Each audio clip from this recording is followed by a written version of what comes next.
Would you want a Gaddafi or an Arafat or a Castro to be a future president of South Africa?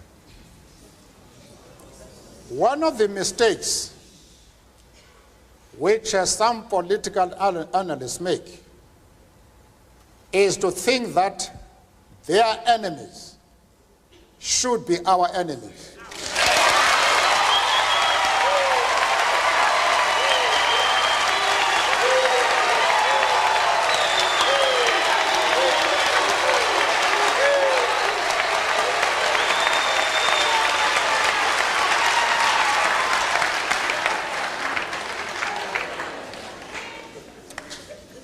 That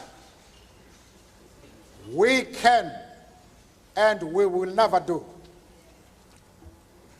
We have our own struggle, which we are conducting. We are grateful to the world for supporting our struggle.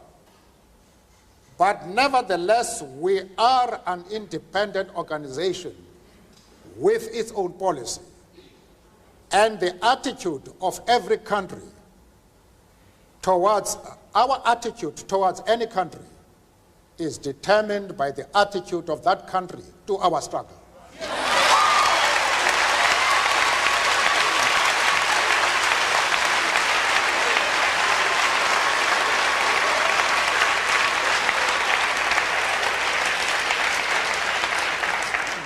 Yasser Arafat,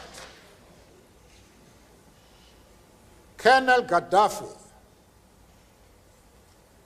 Fidel Castro support our struggle to the hilt.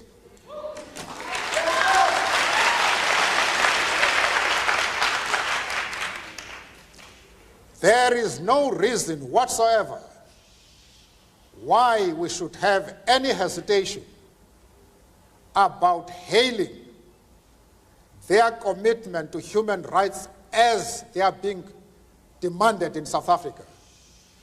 Our attitude is based solely on the fact that they fully support the anti-apartheid struggle. They do not support it only in rhetoric. They are placing resources at our disposal for us to win the struggle.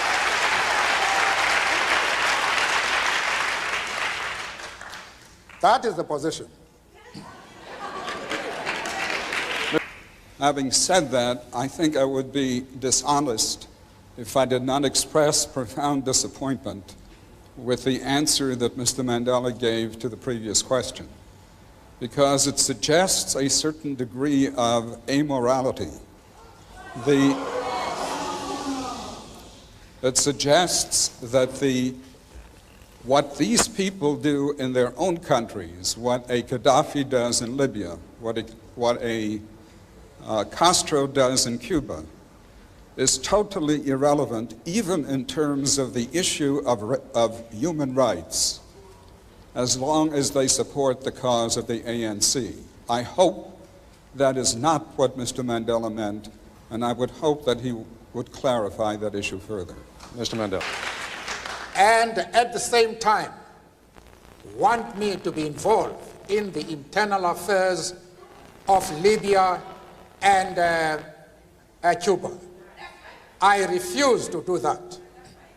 As far as Yasser Arafat is concerned, I explained to Mr. Sigmund that we identify with the PLO because just like ourselves, they are fighting for the right of self-determination.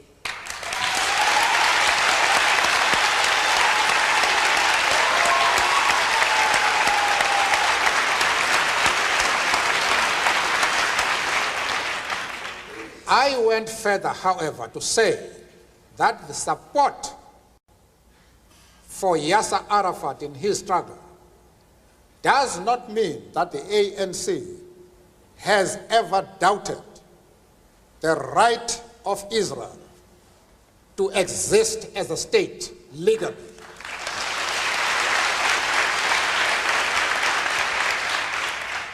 We have stood quite openly and firmly for the right of that state to exist within secured borders. But, of course, as I said to Mr. Sigmund in Geneva and others, that we carefully define what we mean by secure borders. We do not mean that Israel has the right to retain the territories they conquered from the Arab world, like the Gaza Strip, the Golan Heights, and the West Bank. We don't agree with that. Those territories should be returned to the Arab people.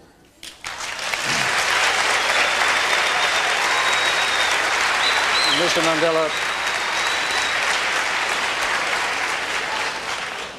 I also explained to Mr. Sigmund and company that in our organization we have Jews. In fact, Mr. Gaddafi did not allow us to open our offices in Libya precisely because we had the courage to say to him, we work with the Jews in our organization. And he didn't allow us to open an office until February this year, when he had to accept us as we are. We are not prepared to be swayed by anybody.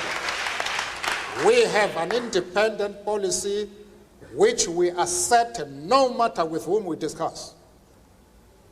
The Jewish leader have any doubts about our stand, I am prepared to address them and to allay their concern, because they are a very important community both in South Africa and, of course, in the States. And I'm prepared to iron out any differences that might exist, but they must know what our stand is. Arafat is a comrade in arms, and we treat him as such. And as I have said, we have many Jews, members of the Jewish community in our struggle, and they have occupied very top positions. But that does not mean to say that the enemies of Israel are our enemies. We refuse to take that position.